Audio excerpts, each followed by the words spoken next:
This is an appeal, firstly to the Burmese military, to release my mother and all political prisoners, and to commit to a ceasefire whilst opening negotiations to hand power back to the democratically elected government.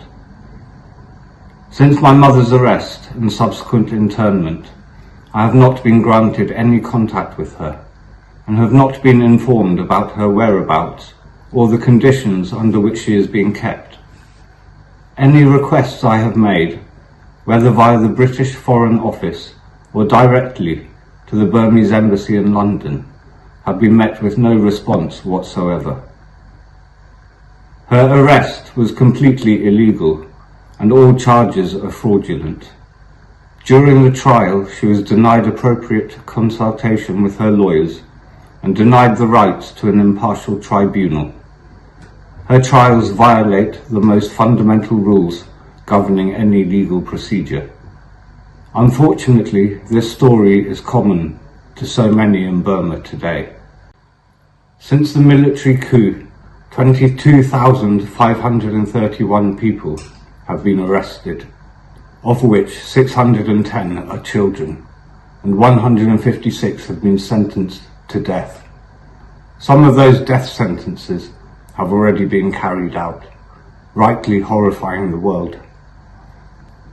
In 2022, 1 in 4 acts of global oppression waged on a country's own people was committed by the military junta in Burma, following the dreadful pattern of so many years of military violence waged against the ethnic peoples of Burma at such great cost to innocent lives. At present, it is estimated that 17.6 million people, which equates to a third of the population, are in need of life-saving humanitarian aid, protection and support. Of those 17.6 million, 5 million are children, and there are at least 1.7 million displaced people, whilst 48 million are living at or below the poverty line. In reality, these figures are likely to be much higher. In light of these very basic facts, I appeal also to all governments to start applying meaningful pressure on the military junta to stop the brutal and inhuman treatment of its own people. In particular, I would ask the British government, who, with many other countries, regard Burma as a pariah state, to withdraw all diplomats and citizens and enter into an open dialogue with the NUG. If regional stability is of any importance to the members of ASEAN, and they want a neighbour they are able to freely trade with, then I hope they see the sense of a democratically elected government in Burma. It is disappointing, to say the least, that countries such as Japan and India, which is supposed to be the largest democracy in the world, would have anything to do with the junta. The fact that they are supporting them saddens me greatly for a number of reasons, not least of which is that I lived in both Japan and India when I was a child, and I have fond memories of those times. It is of no surprise to me, but a great comfort, that the position of these governments does not reflect that of the people.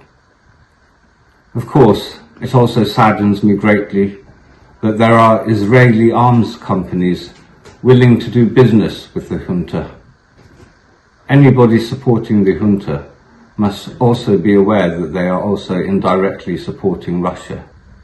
It is my hope that people around the world are aware that my mother is, as yet, the only person since my grandfather to make any real advances in uniting the many factions in what is a very delicate and convoluted situation.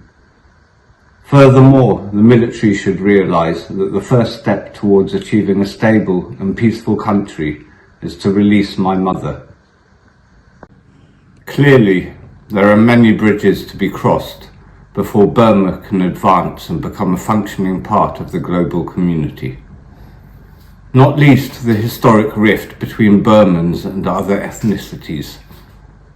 Even when a democratic government has been restored, there will be a long road to mend the hurts caused through discrimination and prejudice. Burma must find a peace that enables all to be included, with justice and fairness.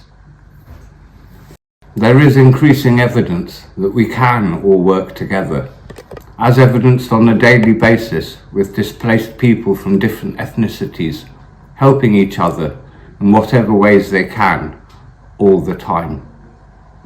Both inside and outside Burma, there are people from all walks of life who are doing so much to try and help.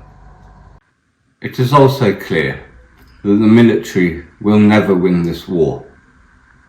The youth of Burma will never accept having their freedom taken away from them. And those of us who have lived with this fight for decades are not going to let all the hard-won advances go to waste. I hope that by this time next year, I will be able to wish my mother a happy birthday in person. It is not the first time I have voiced such a hope, and for now I can only hope that she knows my thoughts are with her. Happy birthday, Mama.